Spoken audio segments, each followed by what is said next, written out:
মধুপুর গ্রামে বাস করত রমেশ ও সুলেখা। সেদিন সকালে রমেশ কাজ করার জন্য মাঠে যাচ্ছিল। হঠাৎ সে তার সামনে একটা ব্যাগ পড়ে থাকতে দেখে। ব্যাগটা দেখে সে খুব অবাক হয়ে যায়। এরপর ব্যাগটা তুলে নিয়ে বাড়িতে চলে যায়। সুলেখা, আজকে কাজে যাওয়ার সময় রাস্তায় ব্যাগটা আমি পড়ে পেয়েছি। এটা তুমি ভালো করে রেখে দাও। এ ব্যাগের আসল মালিককে খুঁজে এ ব্যাগটা আমি কালকে তাকে দিয়ে আসবো। একটু ভেবে দেখলে হতো না?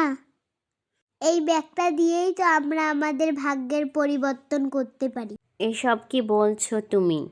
না জানি এ ব্যাগের আসল মালিক কতটা চিন্তায় আছে।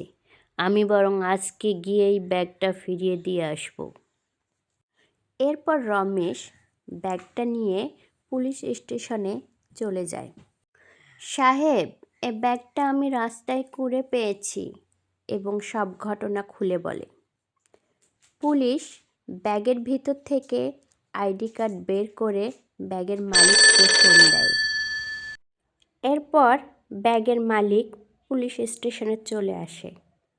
আপনি খুব ভালো মানুষ দাদা, আপনাকে যে কি বলে ধন্যবাদ দেব। এরপর লোকটি রমেশকে কিছু টাকা উপহার দিয়ে চলে যায়।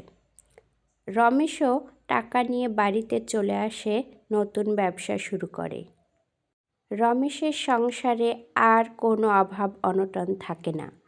রমেশ ও তার বউ সুখে সংসার করতে লাগে। রমেশ সুলেখাকে বলে, বুঝলে তো সুলেখা, সততার থেকে আর বড় কোনো পুরস্কার হতেই পারে না। সৎ থাকলে কখনো খাবারের অভাব হয় না, বুঝলে তুমি?